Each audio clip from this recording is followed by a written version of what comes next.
ये है कि notification regarding syllabus of national MDCAT. ठीक है, याद रखिएगा ये टेस्ट कंडक्ट कौन करेगी, नम्स, लेकिन एडमिशन्स हमारे पास डोमिसाइल बेस्ड होंगे। ठीक है, तो ये नोटिफिकेशन डाउनलोड हो गया और इसके पॉइंट्स हम एक दफ़ा देख लेते हैं कि examination committee of the council with coordinate ensure as fast as possible that a final syllabus is common to all provinces and current syllabi for medical entrance examination already announced by each of the provincial examination bodies. It will be ensured that examination paper does not contain any topics which are outside the already declared syllabus for each province. ठीक है, ईटा के उस पर syllabus given है website पे। ठीक है, nums का सिलेबस आपने फॉलो करना है, मतलब जो टॉपिक नम्स के सिलेबस में है वही आपने फॉलो करना है, लेकिन जो कंटेंट आप यूज़ करेंगे वो आप के की बुक से यूज़ करेंगे। इसी तरह जो पंजाब के स्टूडेंट्स होंगे वो जो यूएचएस का सिलेबस है, ठीक है, जो उनकी अपनी पंजाब की बुक्स हैं उनको फॉलो करेंगे। फेडरल के स्टूडेंट्स जो हैं अपनी फेडरल की बुक्स फॉलो करेंगे। सो दे विल मेक श्योर कि कोई ऐसा टॉपिक ना आए जो कि आउट ऑफ द कॉन्टेक्स्ट हो फ्रॉम ऑल बुक्स। ठीक है, तो वो सारी लाइंस जो एमसीक्यूज़ होंगे वो वही होंगे जो कॉमन होंगे तीनों बुक्स में। ठीक है, अब जो चीज़ के की बुक में नहीं है और फेडरल में है तो वो नहीं आएगी इंशाल्लाह। आई होप सो ऐसा ही हो। बाकी केमिस्ट्री और फिज़िक्स जो है वो मोस्टली कॉमन होती है, तो जिस तरह आप के ईटा की तैयारी कर रहे थे फ्रॉम के बुक्स उसी तरह करें। लेकिन नम्स के पास पेपर और यूएचएस के पास पेपर आप लोग एक दफ़ा आई विल रिकमेंड के ज़रूर देखें। बाकी आपकी एम्पल प्रैक्टिस हो चुकी होगी एमसीक्यूज़ की, ईटा पास पेपर्स और ईटा की जो एमसीक्यूज़ बुक हैं। बाकी बेशक आप लोग स्कॉलर सीरीज़ को साथ साथ प्रैक्टिस कर लें, क्योंकि एमसीक्यूज़ बुक आपने प्रैक्टिस वैसे भी करना है। तो ईटा के लिए आप लोगों ने करनी होगी मुइन पब्लिकेशंस और जीनियस और चैम्पियंस वगैरह, उन्हीं को आप दोबारा कर लें, या स्कॉलर्स कर लें, या डॉगर्स की आती हैं नम्स की बुकलेट, आप वो कर सकते हैं। पास्ट पेपर्स आप कर सकते हैं, लेकिन अपना मेजर फोकस जो है वो टेक्स्ट बुक पे रखना है। ठीक है, मैं रिपीट करूँ कि फ़ोकस आपका टेक्स्ट बुक पे होना चाहिए के की।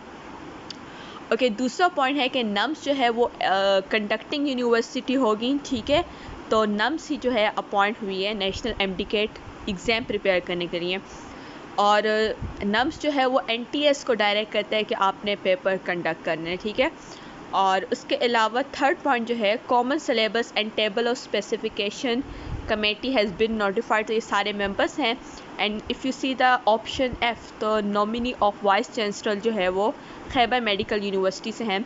तो तमाम प्रोविंसेस के वाइस चांसलर्स के नॉमिनीज़ जो है वो आए हुए थे कमेटी में।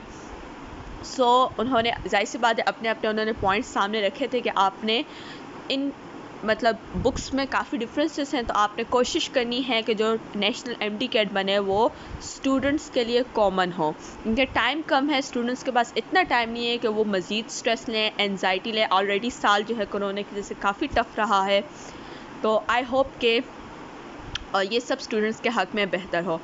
उसके अलावा जो फोर्थ पॉइंट है वो ये कि कॉमन सिलेबस और टेबल ऑफ स्पेसिफिकेशन कमेटी जो है, they will establish guidelines for setting the paper, ensure that the paper to be set for MDCAT does not contain any item outside the syllabus of each of the above examination authorities representing the provincial and federal authorities. तो इस point का यही मतलब है कि each provincial students have to follow their own provincial textbooks.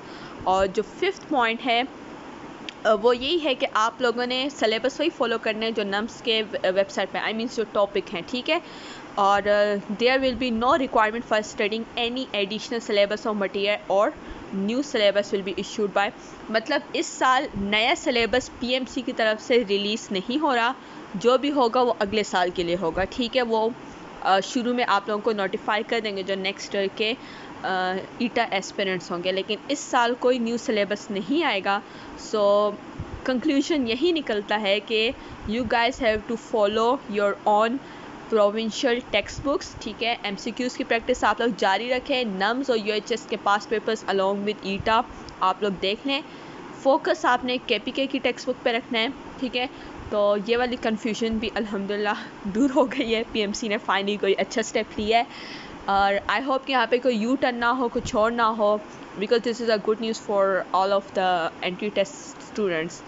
So this is all for today, और कोई भी कन्फ्यूजन हो you guys can comment. So we will try to help out as far as possible for us, because हमें ख़ुद भी confusions थी last वाली video जब मैं बना रही थी कि क्या सीन होगा क्या नहीं होगा और ये वाली सारी बातें। लेकिन अब कंक्लूड मैं इस बात पे करूँगी कि डोंट स्ट्रेस आउट। जो टाइम आपको मिला है उसको बहुत अच्छे से यूटिलाइज़ करें। जहाँ आपने इतने महीने वेट किया है, इतने महीने से आप मेहनत करते आ रहे हैं, तो एक आध महीना और सही, और बिल्कुल ये टाइम वेस्ट मत करें फ़जूल डिस्ट्रैक्शंस में या थॉट्स में, ओवर थिंकिंग, स्ट्रेस, एंजाइटी। बिल्कुल इस चीज़ का भी टाइम नहीं है अभी। Everything is being finalize. इसका मतलब है इंशाल्लाह entry test mid of November में होगा, soon date will be announce. और ये है कि अब सारे प्रोविंशियल स्टूडेंट्स एक ही लेवल पे आ गए हैं, तो आपका कंपटीशन ऑब्वियसली आपके अपने केपी के स्टूडेंट्स के साथ ही है, सब एक ही लेवल पे हैं, ठीक है। तो अब आपने ख़ुद को इस रेस में कैसे दौड़ाने, ये आप पे डिपेंड करता है। आप कछुआ बनते हो या खरगोश बनते हो, आपने बीच में सुस्त नहीं होना। जिस पेस के साथ आप जा रहे हो उसी के साथ जाओ, मैक्सिमम रिविजन्स करो, ठीक है, मैक्सिमम प्रैक्टिस करो एमसीक्यूज़ की। जो टॉपिक आपका वीक हो, दिस इज़ द टाइम कि आप अपनी वीकनेस ओवरकम करें, ठीक है। And if you are taking grand test, practice test, तो एक आध ज़रूर दें, उससे आपको आइडिया हो जाएगा क्या। दूसरी आखिरी बात जो मैं करूँगी वो 11 अक्टूबर को जो नम्स हो रहे हैं, तो जिन स्टूडेंट्स ने रजिस्टर किया और जो नम्स देंगे तो उनके लिए यही मैं कहूँगी कि जब आप नम्स देने बैठे ना तो बिल्कुल सीरियस होकर दें, क्योंकि मोस्टली स्टूडेंट नम्स सिर्फ फॉर्मेलिटी के लिए देते हैं। मैंने भी लास्ट टाइम फॉर्मेलिटी के लिए दिया था क्योंकि ईटा में मेरा हो चुका था, तो वो बस मैंने पैसे हलाल करने थे जो मैंने जमा कराए थे। लेकिन आप लोग जब जाएं तो आपने बिल्कुल सीरियस होकर देना है, क्योंकि नम्स में जब आपके मार्क्स आएंगे ना, उससे आपको ये अंदाज़ा हो जाएगा कि जब नेशनल एमडीकेट इंशाल्लाह होगा तो उसमें आपके मार्क्स कितने आ सकते हैं, ठीक है। ये वाली बात हो गई। और फिर उसी से आप जो है ना आपको पता लग जाएगा आप कौन से टॉपिक में वीक हो, वीक नहीं हो। दूसरी बात है उससे आपको अंदाज़ा हो जाएगा कि नम्स किस तरह का पेपर सेट कर सकता है, स्ट्रक्चर क्या होगा एमसीक्यूज़ का, ठीक है।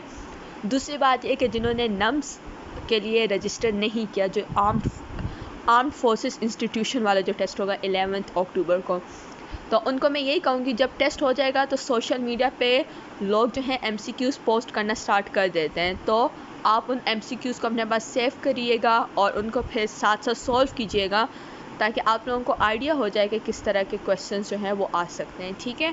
सो ये कन्फ्यूजन तो दूर हो गई है finally. Now best of luck, अच्छी सी तैयारी करें और कोई भी कन्फ्यूजन हो डू लेट अस नो। अल्लाह हाफिज़।